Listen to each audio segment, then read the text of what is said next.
The metal walls of the Zentari warship echoed with loud laughter that bounced from corner to corner like angry thunder. The alien soldiers sat around tables in their rest area, holding small tablets that glowed with blue light. Each tablet showed stories and pictures from Earth that they had stolen during their attacks on human colonies. Captain Dalsu was a young Zentari officer with purple skin and 4 arms. He held up his tablet high in the air so everyone could see the screen. His yellow eyes sparkled with mean joy as he read out loud from the human stories. These foolish humans believe in creatures called unicorns. Dalsu said with a voice full of mockery. Look at this picture. They think horses with horns on their heads can do magic and make wishes come true. How can any intelligent species be so stupid? The other alien soldiers laughed so hard that some of them fell off their chairs. Lieutenant Boram, who had green skin with silver spots, grabbed another tablet from the pile. She was only 50 years old, which made her very young for a Zentari warrior. And look at this one. Boram shouted over the noise. Here they have stories about flying carpets that can carry people through the sky. They actually believe that pieces of cloth can fly around like spaceships. What kind of brain creates such impossible ideas? Private Taiho was the youngest soldier in the room at barely 30 years old. His red skin was still smooth without the battle scars that older warriors carried with pride. He picked up a tablet and started reading about human mythology with excitement in his voice. This is the best one, he said, bouncing up and down in his seat. They have a story about a man who could turn everything he touched into gold. They called him King Midas. Can you imagine being so greedy that you think touching things can make them valuable? These humans must have the smallest brains in the galaxy. More laughter filled the room as the aliens continued to make fun of human stories. Commander Hyo Sung stood in the corner watching his fellow soldiers enjoy themselves. He was much older than the others, with dark blue skin that had turned almost black with age. His 6 eyes had seen many battles across the galaxy. Over his long career of 50 years, the young soldiers did not notice their commander standing quietly in the shadows. They were too busy having fun reading about human fairy tales and legends. Sergeant Quan Ho held up a tablet showing pictures of human superheroes in colorful costumes. Look at these ridiculous pictures, Quan Ho said, pointing at the screen. Humans create stories about people who can fly without wings or machines. They draw pictures of men and women in tight, colorful clothes, who can lift heavy things and run faster than vehicles. How can they believe such impossible nonsense? The laughter grew even louder as more soldiers joined in the fun. They passed tablets around the room reading stories about human heroes who could do amazing things. Each story seemed more impossible than the last to the alien warriors. Private Jin A was a female Zentari with bright orange skin. She found a tablet with stories about human gods and goddesses. Her voice was high and squeaky as she read the stories out loud. These humans worship beings they call gods who can control the weather and throw lightning bolts from the sky, Jin A said while giggling. They believe some humans can become so strong that they can hold up the entire world on their shoulders. They have a character called Atlas who carries the sky. What kind of weak creature needs to make up such strong heroes? Dalsu stood up and walked around the room like he was giving a speech to important people. His 4 arms moved in big gestures as he talked. Brothers and sisters, he said in a voice that tried to sound wise. We have been fighting these humans for 3 years now. We all know how weak and small they are compared to our mighty Zentari race. We are taller, stronger, and smarter than them in every way. Yet they create these fantasy stories about impossible heroes who can do things that even we cannot do. The alien soldiers nodded their heads in agreement. They had all fought against humans in various battles across different planets. Most of them had found the humans to be annoying but not very dangerous. The humans used clever tricks and fought hard, but they were so much smaller and weaker than the Zentari warriors Boram picked up another tablet and started reading about human mythology with a voice full of disbelief. Here's another crazy story. She said, the humans believe in a hero called Hercules, who had to complete 12 impossible tasks. He fought monsters, killed lions, with his bare hands and cleaned huge stables in one day by moving rivers.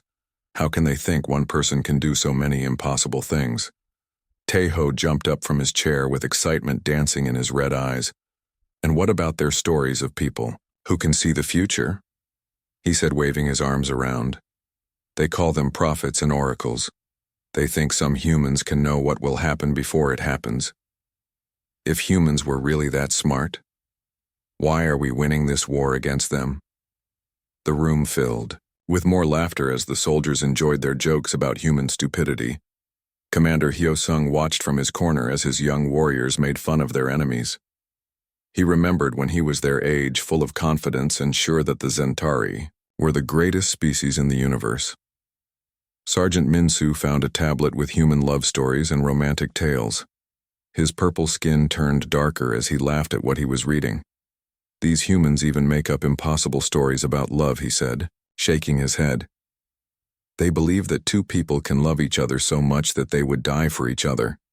They have stories about lovers who choose death rather than living without their partner. What kind of weak emotion makes creatures act so foolishly? The alien soldiers laughed and made jokes about human emotions. They found it funny that humans could care so much about other people that they would risk their own lives. The Zentari were taught that individual strength and survival were the most important things in life. Lieutenant Yunwoo stood up and raised his tablet above his head like a trophy. I think I found the most ridiculous human story of all, he announced to the room. They have a tale about a man who sacrificed himself to save all of humanity. They say this person died willingly so that other humans could live better lives. What kind of stupid creature gives up its own life for others? The laughter in the room became so loud that it could probably be heard in other parts of the ship. The young Zentari soldiers found human stories to be the funniest entertainment they had ever discovered. They could not understand how any intelligent species could believe in such impossible things. Dalsu picked up several tablets at once and held them up like he was showing evidence in a court trial. Look at all these stories, he said, with his voice getting louder. Flying people, magic powers, gods who control nature, heroes who never give up no matter how hopeless things become, love that conquers death, sacrifice for strangers. These humans live in a world of pure fantasy. The soldiers continued to laugh and joke as they read more human stories. Each tale seemed more impossible than the last to their alien minds. They saw the stories as proof that humans were childish and naive compared to the advanced Zentari civilization. Commander Hyosung remained silent in his corner, watching his fellow warriors enjoy themselves. His old eyes had seen things that these young soldiers could not imagine. He had fought battles that would change how they thought about their human enemies. But for now, he let them have their fun, not knowing that their laughter would soon turn to something very different. The tablets continued to glow with blue light as the alien soldiers read story after story about human heroes, legends, and myths. None of them realized that their experienced commander was remembering battles where he had seen humans do things that seemed just as impossible as the stories they were laughing about. The laughter slowly died down as the young Zentari soldiers began to feel tired from making fun of human stories. Some of them started to leave the rest area to go back to their sleeping quarters or to their duty stations. The tablets with human mythology lay scattered across the metal tables like forgotten toys. Commander Hyosung remained standing in his corner watching as his fellow warriors walked away. His 6 old eyes stared at the glowing tablets, but his mind was somewhere else entirely. He was remembering a battle that happened 15 years ago on a planet far away from here. The planet was called Kepler 442b by the humans. It was a cold world, with 2 suns that made the sky look purple during the day. Hyosung had been much younger, then only 35 years old and eager to prove himself as a great warrior. The Zentari High Command had given him his first independent mission. His task seemed simple enough. Take over a human research station that was built into the side of a mountain. The intelligence report said there were only 20 humans at the station. Most of them were scientists and engineers with no military training. Hyosung brought 200 of his best Zentari warriors with him. The battle should have been over in minutes. The Zentari were bigger, stronger, and had better weapons than the humans. They expected the scientists to surrender as soon as they saw the alien invasion force. But that is not what happened at all. Instead, the battle lasted for 6 terrible days that changed how Hyosung thought about humans forever. The human research station was run by a small female scientist named Dr. Yun Seo Kim. She was barely as tall as Hyosung's chest and probably weighed less than one of his arms. She had long black hair that she kept tied back and wore simple clothes that were meant for working in laboratories, not for fighting wars. When Hyo Sung's warriors killed the few human guards during the first attack, Dr. Kim did something that surprised everyone. She took command of the remaining civilians and turned them into soldiers. She had never been trained for war, but somehow she knew exactly what to do. Dr. Kim took cooking knives from the station kitchen and turned them into weapons. She used medical equipment to create traps that would hurt or capture Zentari warriors. She convinced a group of researchers and engineers to fight like they had been soldiers their whole lives. Every time Hyo Sung's forces broke through one barrier, they found another waiting for them. Dr. Kim had turned the entire research station into a maze of deadly surprises. She used the station's own systems against the invading aliens. She turned off the artificial gravity in certain areas so that Zentari warriors would float helplessly in the air. She rerouted electrical power to create shock traps that would stun anyone who touched the wrong surface. She even used the food processing machines to create chemical weapons that made the aliens sick on. The second day of the battle, Hyo Sung realized that this small human female was more dangerous than any enemy commander he had ever fought. She seemed to know exactly where his warriors would attack next, and she was always ready with a trap or ambush. By the third day, Hyo Sung had lost 30 of his best soldiers to Dr. Kim's clever tricks. His remaining warriors were starting to feel scared and confused. They had expected an easy victory, but instead, they were being defeated by a group of human civilians led by a tiny female scientist. On the fourth day, Hyo Sung's forces finally managed to break through the main laboratory doors. They had used heavy explosives to blast their way inside, expecting to find the humans cowering in fear. Instead, they found something that still gave Hyo Sung nightmares 15 years later. Dr. Kim was standing in the center of the laboratory. Her left arm had been completely destroyed by plasma fire from the Zentari weapons. She had lost so much blood that her skin was as white as paper. Her whole body was shaking from pain and exhaustion. Any normal creature should have been unconscious or dead from such terrible injuries. But Dr. Kim was still standing still, fighting, still protecting the people. Under her command, behind her were 15 human children who had been living at the research station with their scientist parents. Dr. Kim held a plasma cutting tool in her remaining good hand. The tool was meant for cutting metal and rock, but she was using it as a weapon. Her dark eyes burned with a fire that reminded Hyo Sung of the old war stories his grandfather used to tell him about legendary Zentari heroes. "You want them?" she had whispered in a voice so quiet that Hyo Sung could barely hear her. But somehow her words carried the weight of mountains and the strength of stars. "You will have to go through me first." 3 of Hyo Sung's best warriors had tried to get past the wounded human female. All 3 of them ended up in the medical bay with serious injuries. Dr. Kim fought like a creature possessed by ancient spirits. She moved faster than should have been possible for someone so badly hurt. She used her scientific knowledge to predict how the Zentari would attack, and she countered. Every move they made, she threw chemicals that burned their skin and created smoke that blinded their eyes. She used her plasma cutter to slice through their armor like it was made of soft cloth. Dr. Kim finally fell only when her body completely gave out from blood loss. But by then, human military reinforcements had arrived to rescue the children and the other civilians. The small female scientist had bought them enough time with her impossible defense. Hyo Sung stood in the present moment, remembering how Dr. Kim had looked in those final minutes of battle. Her face had been pale as moonlight and her body had been broken and bleeding. But her spirit had been stronger than any Zentari warrior he had ever known. The other alien soldiers had returned to the rest area and were staring at their commander with curious expressions.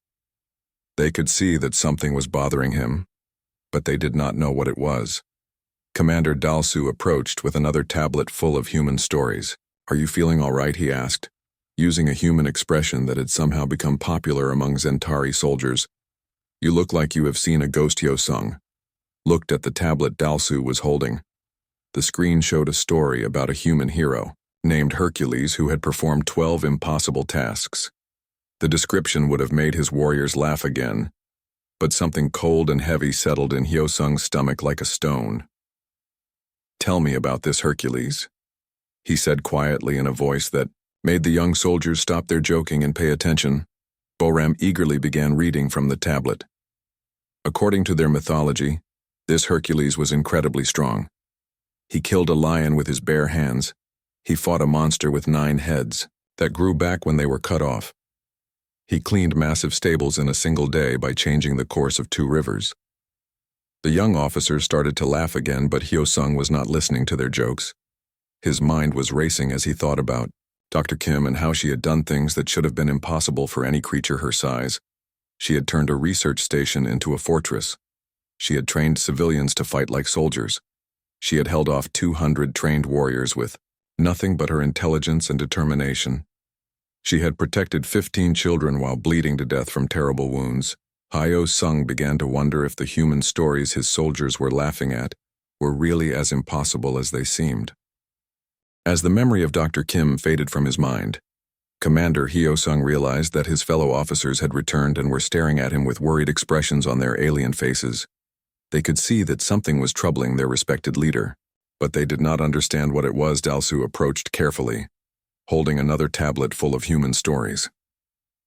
His 4 purple arms moved slowly, as if he was afraid of disturbing his commander. The young captain had never seen Hyo-sung look so serious and thoughtful during their rest periods. "Commander, are you feeling well?" Dalsu asked with concern in his voice. "You have been standing in that corner for a very long time without saying anything. Are you thinking about our next battle against the humans?" Hyo-sung looked at the tablet in Dalsu's hands. The screen showed a story about a human hero named Hercules, who had performed 12 impossible tasks. The description should have made him laugh like his young warriors, but instead, something cold and heavy settled in his stomach like a block of ice. "Tell me more about this Hercules," Hyo-sung said quietly, in a voice that made all the other soldiers stop their conversations and turn to listen. His 6 old eyes focused on the glowing screen, with an intensity that made the younger aliens feel uncomfortable. Boram eagerly stepped forward and began reading from the tablet. Her green skin with silver spots seemed to shimmer under the ship's artificial lights as she spoke. According to their mythology, this Hercules was incredibly strong. He killed a lion with his bare hands and wore its skin as armor. He fought a monster called the Hydra that had 9 heads which grew back every time they were cut off. The young officers started to smile and prepare to laugh again, but something in their commander's expression made them stay quiet and keep listening.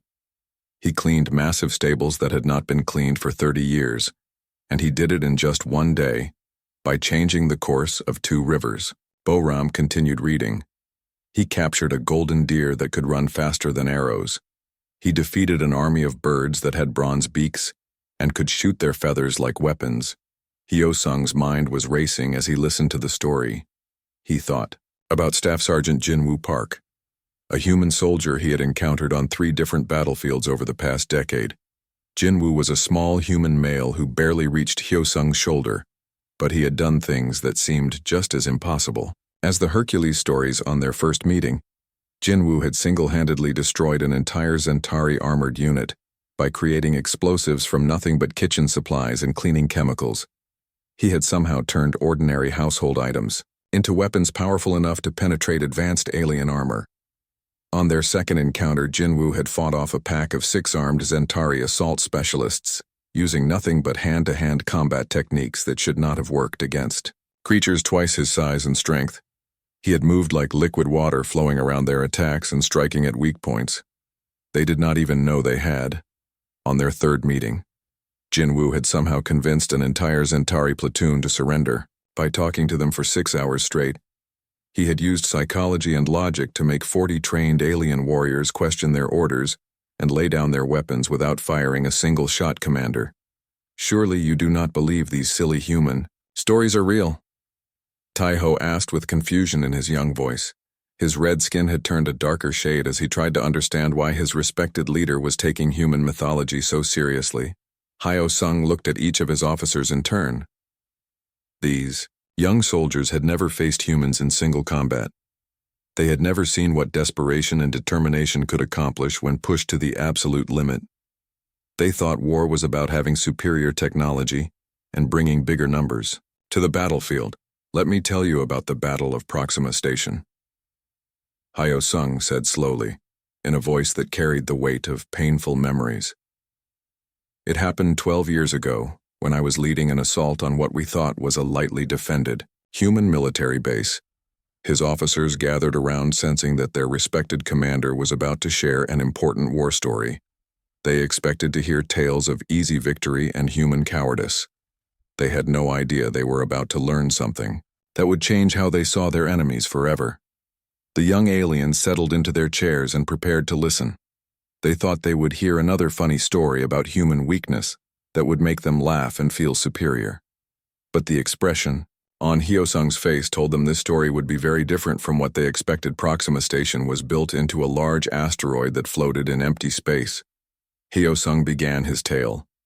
Our intelligence reports told us it was a minor outpost, with maybe 50 human defenders. We brought 300 of our best warriors and 2 powerful assault ships. It was supposed to be easy target practice for our newer soldiers. Dalsu leaned forward with interest, despite himself. "What happened, Commander?" he asked, thinking he already knew the answer. We met Staff Sergeant Min-ho Lee. Hyo-sung's voice carried a strange mixture of respect and fear. "One human soldier who turned that asteroid into our worst nightmare." The commander paused as painful memories flooded back into his mind. The rec room fell completely silent as even the background noise of the ship's engines seemed to quiet down to listen. Min-ho had been stationed at Proxima for 2 years. Hyo-sung continued. He knew every tunnel, every maintenance shaft, every hiding spot in that floating rock. When we landed our assault teams, he was waiting for us like a spider in its web. Hyo-sung walked to the viewport and stared out at the stars that surrounded their warship. His reflection in the glass looked older and more tired than his actual age.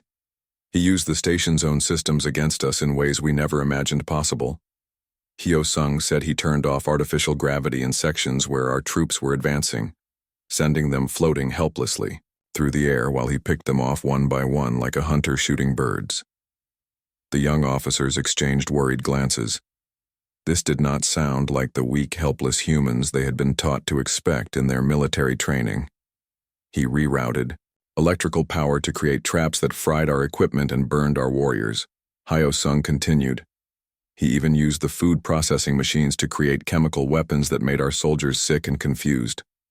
He turned a simple space station into a death maze that killed our people in ways we had never seen before.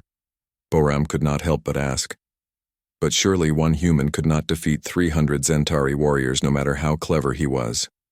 Hyo-sung turned back to face his officers, and they saw something in his 6 eyes they had never seen before. It was an emotion that Zentari warriors were taught never to show. Fear mixed with respect for an enemy who had proven to be far more dangerous than anyone had imagined. That was not even the worst part, Hyo-sung said quietly. The worst part was how he fought when we finally managed to corner him. We had him trapped in the command center with nowhere left to run. 50 of our best warriors surrounding one small human with no escape route. The silence in the room was so complete that the young aliens could hear their own hearts beating in their chests. Tae-ho whispered, "What did he do?" Hyo-sung looked at each of his officers and spoke the words that would haunt them forever. Smiled. The word smiled hung in the air like poison gas that spread through the entire rec room. The young Zentari officers stared at their commander with expressions of confusion and growing fear.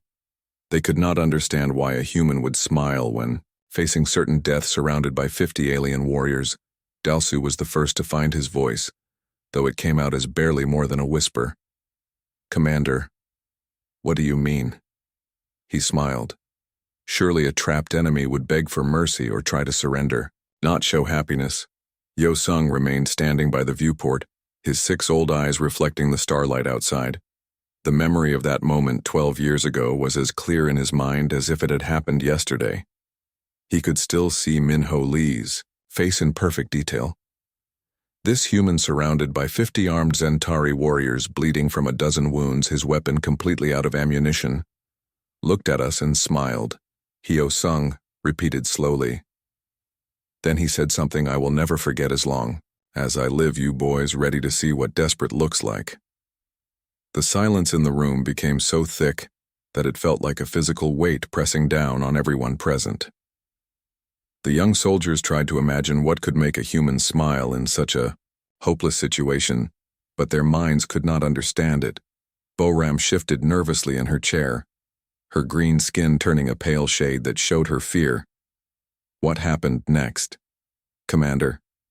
she asked, though part of her did not want to know the answer. Hyo-sung turned away from the viewport and faced his officers.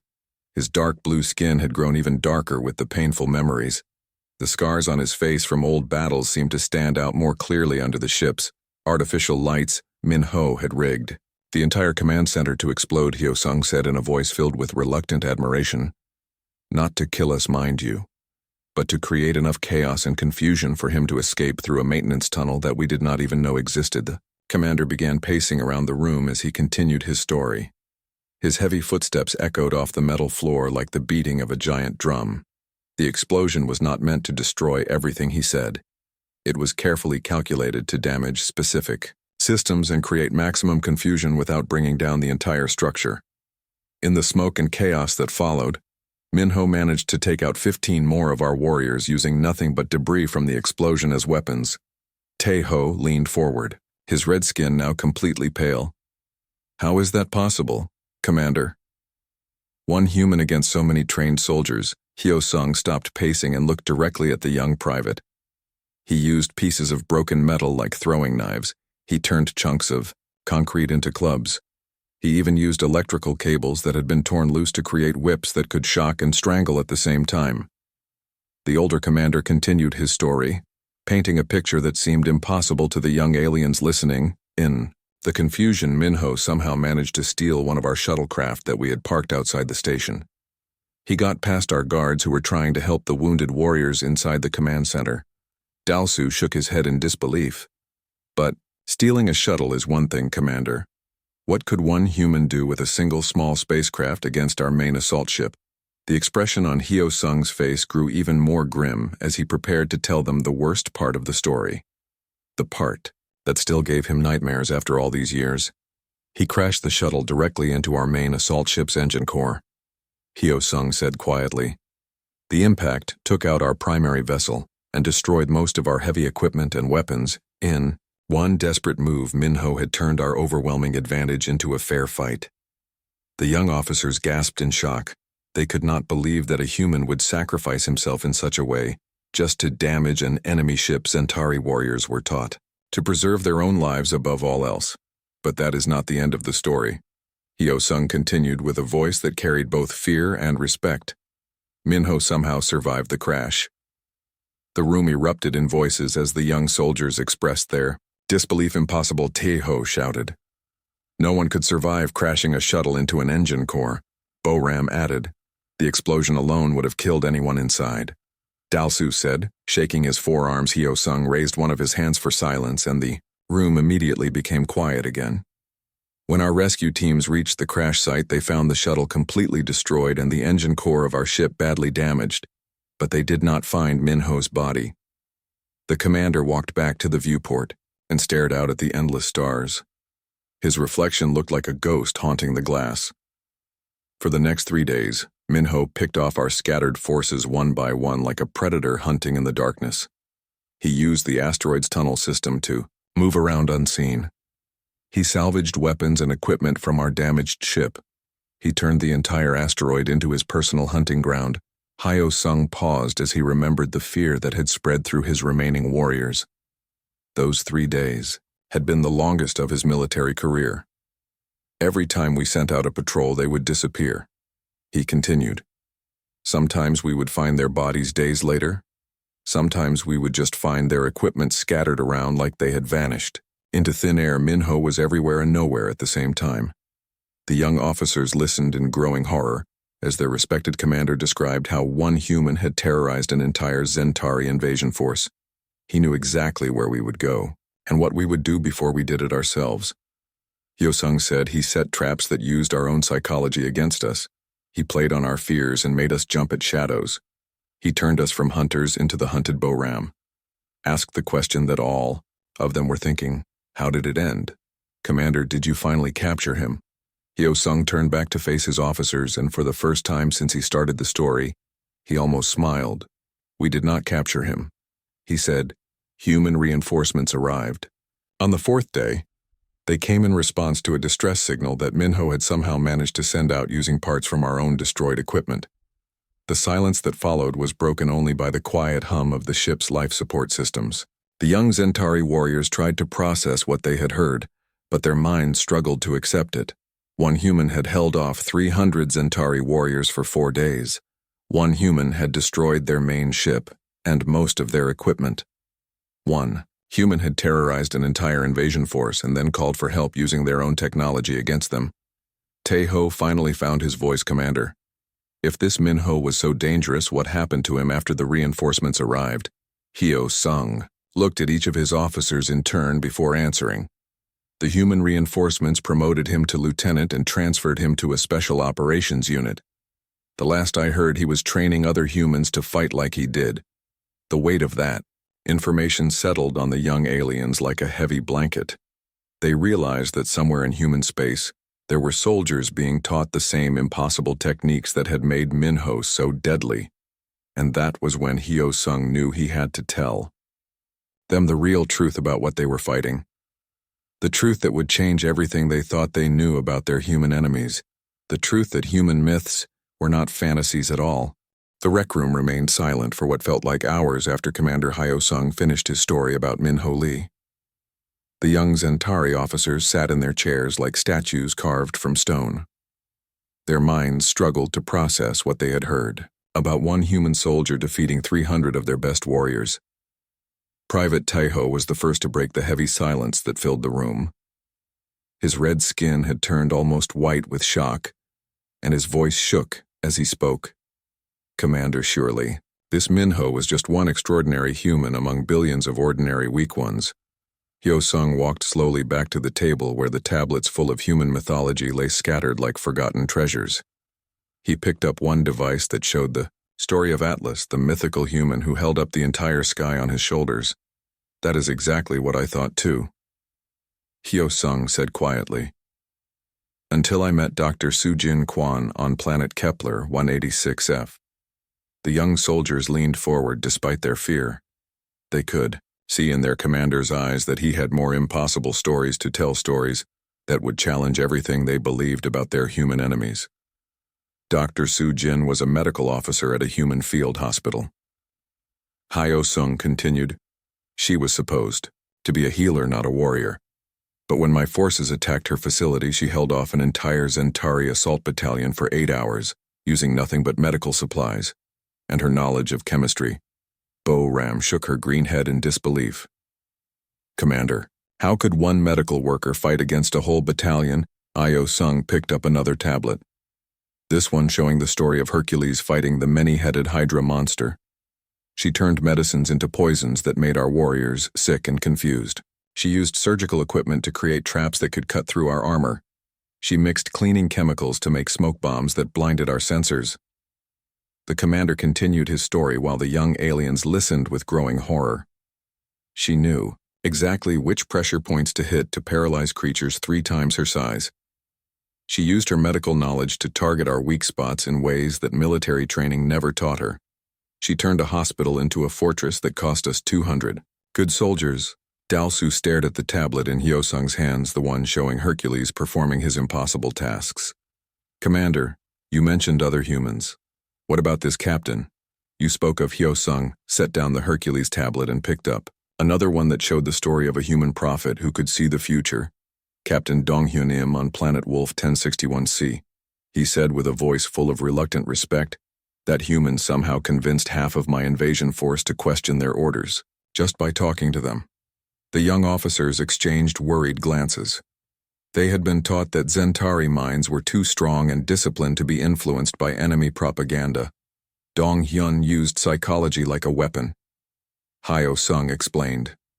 He understood how our minds worked better than we understood ourselves. He made logical arguments that turned our own thoughts against us. He convinced 40 trained warriors to lay down their weapons without firing a single shot. Taeho whispered, how is such a thing possible? Hyo Sung picked up yet another tablet, this one showing the story of David defeating the giant Goliath with nothing but a small stone. Then there was Commander Yejin Beck, who somehow managed to defeat an entire Zentari infiltration unit by using psychological warfare techniques that should not have worked on our species but somehow did. The commander began walking around the room again, holding different tablets as he spoke. Each device showed stories of impossible human heroes, performing miraculous feats. Every battle, every planet, every encounter with humans, I have seen things that should have been impossible. Hyo Sung said, his voice growing stronger with each word. Humans lifting weights that should crush them when their friends are in danger. Humans surviving injuries that would kill any other species through nothing but willpower. He held up a tablet showing the story of a human who could heal others with just a touch. Humans accomplishing tasks that require teams of specialists doing it all alone because they had no other choice.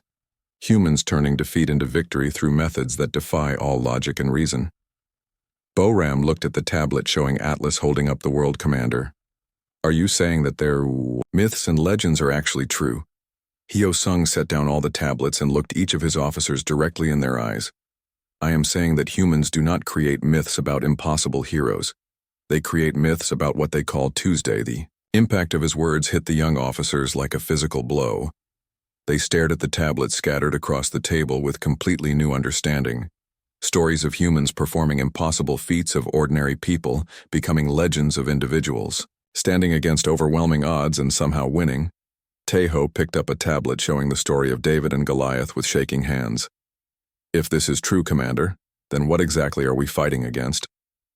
Hyo Sung looked at his young warriors and saw the fear and understanding growing in their eyes. We are fighting a species that turns their everyday heroes into bedtime stories for their children. We are fighting people who think the impossible is just another item on their daily to-do. Plus, the laughter that had filled the rec room hours earlier was completely gone, replaced by a silence heavy with terrible understanding. The young Zentari officers finally began to grasp what their veteran commander had been trying to tell them. Humans were not weak. They were not foolish. They were not creating impossible fantasies about mythical heroes. They were simply telling stories about what happened when ordinary humans had no other choice but to do extraordinary things. Dalsu stared at a tablet showing Hercules completing his 12 impossible tasks. Commander, if humans can do things like this, why do they not conquer the galaxy themselves? Hyo Sung smiled for the first time since the conversation began, but it was not a happy smile, because they do not want to conquer anyone. He said they only fight when they have to protect something or someone they care about. That is what makes them so dangerous. The commander picked up one final tablet, this one showing a story about humans sacrificing themselves to save others. When humans fight, they are not fighting for territory or resources or glory. They are fighting for love, for family, for ideals they believe in. They fight like every battle might be their last chance to protect what matters most to them. Boram whispered. What does this mean for our war against them? Hyo Sung looked out the viewport at the stars beyond. We are not fighting soldiers, he said quietly. We are fighting parents, protecting their children, lovers defending their families, friends who would rather die than let harm come to those they care about. The tablets lay silent on the table, their screens still glowing with stories of impossible human heroes. But now the young Zentari warriors understood the terrible truth. These were not myths or legends or fantasy stories. These were instruction manuals. And somewhere in human space, millions of ordinary people were reading them and learning how to turn the impossible into just another Tuesday afternoon.